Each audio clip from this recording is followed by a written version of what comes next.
11th நான் சரியா படிக்கல சார். இப்போ 12th ஸ்டார்ட் ஆயிடுச்சு. இருந்தாலும் நீட்ல மார்க் எடுக்கணும்னு இருக்கேன். இல்ல சார் நான் வந்து ஆல்ரெடி 12th முடிச்சுட்டேன். 1 இயர் டிராப் எடுக்கலான்னு இருக்கேன்.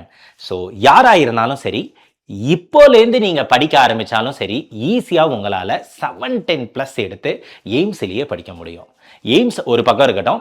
உங்களுக்கு பிடிச்ச காலேஜ், நான் இந்த காலேஜில் சேர்ந்து தான் சார் எம்பிபிஎஸ் படிக்கணும் அப்படின்னு என்ன காலேஜை நினைக்கிறீங்க அப்படின்றத எனக்கு கமெண்ட் செக்ஷன்ல சொல்லுங்க. கம்ப்ளீட் அடுத்த 1 இயர் நம்ம எப்படி படிக்கணும் அப்படின்றத கிளியர் கட்டா சொல்ல போறேன். ஸோ கவனமா நோட் பண்ணிக்கங்க.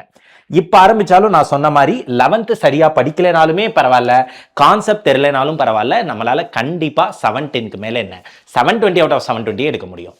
இப்போ கரெக்டா பார்த்தோம் அப்படின்னா நம்மளுக்கு போர்டு எக்ஸாம்லாம் முடிஞ்சிருச்சு. கரெக்டா?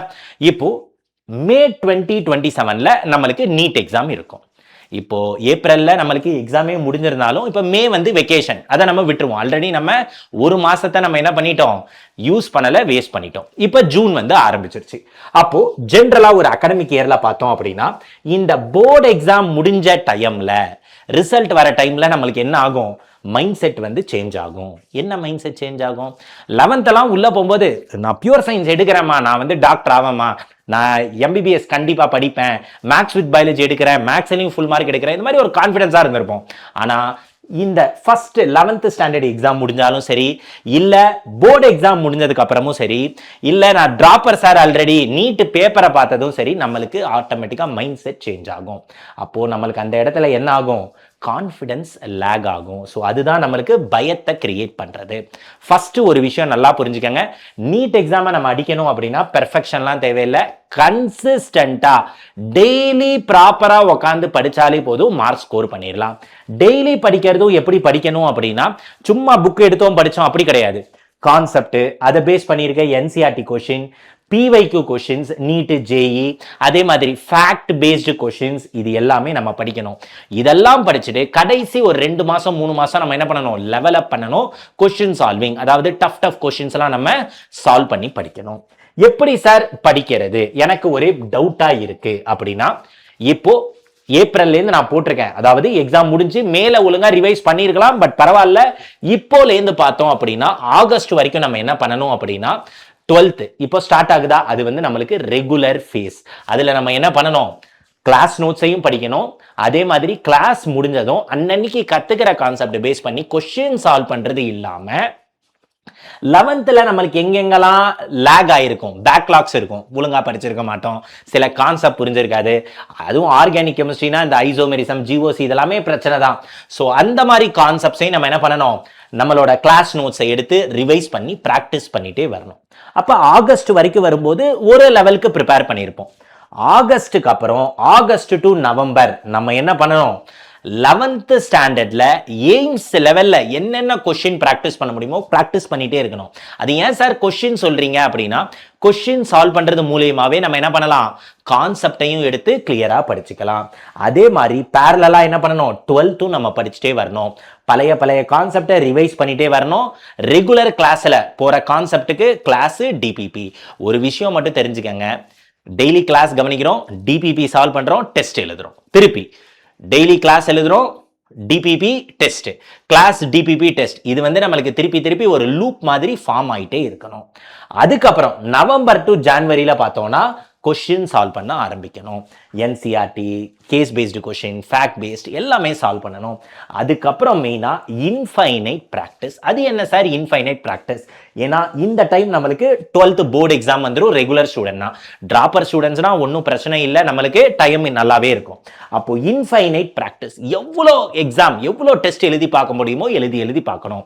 இப்போ அட்டாமிக் ஸ்ட்ரக்சர்னு ஒரு சாப்டர் இருக்கு, 500 கொஸ்டின் அந்த சாப்டர்லேயே நான் சால்வ் பண்றேன்னா எனக்கு எக்ஸாம்ல வரப்போற ஒரு கொஸ்டின் எதுலேருந்து வரும், அந்த 500 கொஸ்டின்லேருந்து வரும், இல்லைன்னா அதுல ஒரு மாடல் கொஸ்டின் தான் வரும். அப்போ ஒவ்வொரு சாப்டர்லையும் அந்த மாதிரி நிறைய கொஸ்டின்ஸ் நம்ம சால்வ் பண்ணி பண்ணணும். அது மட்டும் இல்லாம குவிக்கா ரிவைஸ் பண்றதுக்கு ஃபார்முலா ரிவிஷன், மைண்ட் மேப், இது எல்லாமே ரொம்ப இம்பார்ட்டன்ட். சார் எல்லாம் ஓகே சார், ரெடி சார் நான் படிக்க, ஆனா இது எல்லாம் நான் டெய்லி எங்க போய் கான்செப்ட் கத்துப்பேன், ஸ்கூல்ல ஒன்று நடக்கும், இங்க எனக்கு நீட்டு, அப்படி அந்த போர்டு எக்ஸாம் நீட், இது ரெண்டையும் என்னால பேரலா எடுத்துட்டு போக முடியல சார். ஒன்றும் பிரச்சனை இல்லை. உங்களுக்காக என்ன பேட்ச் இருக்கு, யக்கீன் நீட் தமிழ் 2027 பேட்ச். இந்த பேட்ச்ல உங்களுக்கு டெய்லி கிளாஸ் இருக்கும். கிளாஸ் முடிஞ்சது நான் சொன்ன மாதிரி DPP, practice test, full syllabus, part test, 24x7 doubt support, short notes, formula sheet எல்லாமே உங்களுக்கு இருக்கும் இந்த பேட்ச்ல. மெயினா என்ன விஷயம் அப்படின்னா, இந்த பேட்ச் வந்து ஒழுங்கா ஆஃபர்ல இருந்தது. ஸ்டார்டிங்ல வந்து 4000 ரூபாய் 8000 ரூபான்னு இருந்தது. 999ல இருந்தது ஆஃபர், அதாவது 6 இயர் ஆனிவர்சரி சேல்ல. நானும் சொன்னேன் வாங்கிடுங்கடா பசங்களா, ரிஸ்க் வேணான்னு. பட் இப்போ என்ன ஆயிடுச்சு, ஆனிவர்சரி முடிஞ்சதுனால இப்போ 1499 ஆயிருக்கு. இந்த பிரைஸும் எனக்கு எவ்வளோ நாள் இருக்கும்னு தெரியல. என்ன ஆயிடலாம், இன்க்ரீஸ் கண்டிப்பா ஆயிடலாம். ஸோ அதனால தயவு செஞ்சு ஆப்பர்ச்சுனிட்டியை மிஸ் பண்ணிடாதீங்க. திருப்பி இப்போ இந்த பீரியடும் முடிஞ்சிருச்சு, எனக்கு எவ்வளோ நாள் இருக்கும்லாம் தெரில. ஆனால் இப்போ 1499ல இருக்கு. ஸோ தயவு செஞ்சு ஆப்பர்ச்சுனிட்டியை யூஸ் பண்ணிக்கங்க. ஏன்னா இதுக்கு அடுத்து இது திருப்பி என்ன ஆகும், இன்க்ரீஸ் தான் ஆக வாய்ப்பு இருக்கே தவிர கம்மியாக வாய்ப்பே கிடையாது. ஸோ இது வரைக்கும் பர்ச்சேஸ் பண்ணலனா இப்போ நீங்க என்ன பண்ணுங்க, மறக்காம பர்ச்சேஸ் பண்ணிடுங்க. ஸோ சார் இந்த பேட்ச்ல நான் என்ரோல் பண்ணிட்டா எனக்கு ஸ்கூல்ல நடத்துறது நீங்க நடத்துறதெல்லாம் மேட்ச் ஆகுமா, என்னால போர்டுக்கும் நீட்டுக்கும் சேர்ந்தே ப்ரிப்பேர் பண்ண முடியுமா? கண்டிப்பா பண்ண முடியும். அதுக்கேற்ற மாதிரி தான் நாங்கள் என்ன பண்ணுவோம், கிளாஸ் டைம் டேபிள், என்ன சாப்டர் நடத்த போறோம், எல்லா ஸ்கெடியூலுமே அதுக்கேற்ற மாதிரி தான் ப்ரிப்பேர் பண்ணுவோம்.